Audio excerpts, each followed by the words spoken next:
Assalamualaikum warahmatullahi wabarakatuh. Video ini mau menganalisa fundamental saham INDR atau Indorama Sintetik.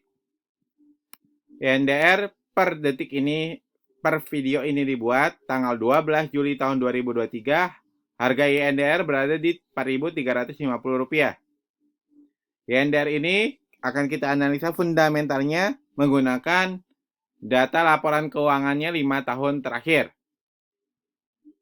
Nah, INDR ini adalah saham yang bergerak di sektor pakaian dan barang mewah atau tekstil ya. Kan namanya sintetik ya, dia buat barang tekstil. Nah, jumlah saham yang beredarnya ada hanya 654 juta lembar saham. Dengan komposisi saham yang beredar di masyarakat sedikit banget, yaitu 7,65. Sedikit ini.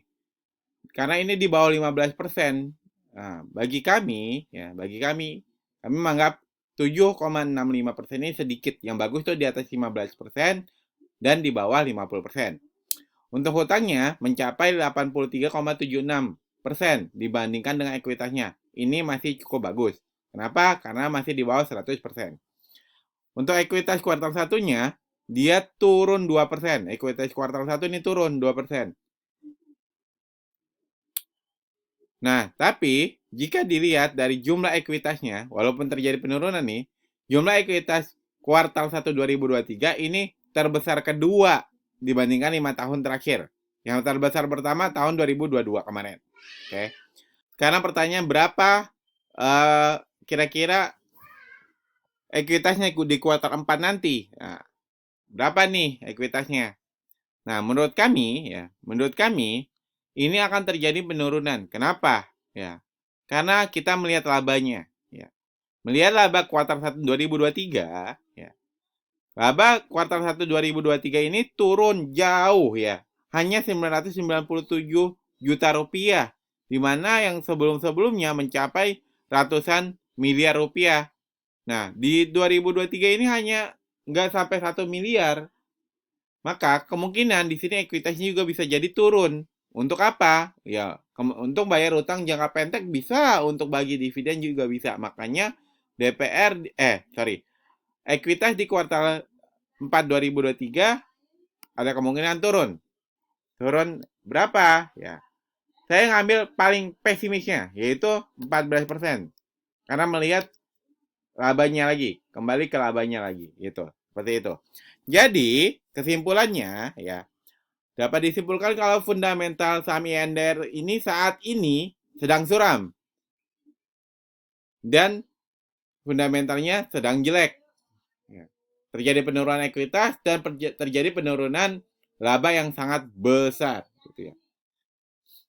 Nah, buat Anda yang suka pembahasan fundamental to the point kayak gini, saya minta klik tombol like dan subscribe di video ini. Dan buat Anda yang mau dianalisa juga saham yang ingin Anda incar ataupun saham yang sedang Anda pegang, silakan tulis kode sahamnya di kolom komentar. Saya berikan waktu 5 detik untuk ketik kode saham yang Anda ingin kami analisa di kolom komentar. Pertanyaan sekarang, karena fundamental INDR ini cukup seram, ya, maka apakah INDR ini harus di cut loss atau harus dijual kalau Anda punya, atau diabaikan saja? Apakah udah layak untuk diabaikan? Ya belum juga. Kenapa belum layak? Karena ya jadi gini, layak atau tidak layaknya sebuah saham untuk diinvest ataupun dijual itu ada 3 kriteria ya. Yang pertama, apakah fundamentalnya mewah atau seram? Nah, tadi si INDR ini sudah kita ketahui kalau fundamentalnya seram ya. Tapi apakah valuasinya kita belum tahu. Valuasi murah atau muram kita belum tahu nih. Dan prospeknya cerah atau suram kita juga belum tahu. Nah, pertanyaan gimana soal valuasinya, gimana soal prospeknya, kita akan bahas di video berikutnya. Sambil nungguin video tentang valuasi saham INDR ini, saya punya bocoran 3 saham yang layak invest. Dikategorikan layak invest karena memenuhi 3 kriteria ini, yaitu fundamental mewah, valuasinya murah, dan prospeknya cerah. Bocoran 3 saham yang layak investnya saya berikan secara gratis. Link aksesnya saya taruh di kolom deskripsi. Silakan Anda langsung pergi ke kolom deskripsi. Terima kasih. Wassalamualaikum warahmatullahi wabarakatuh.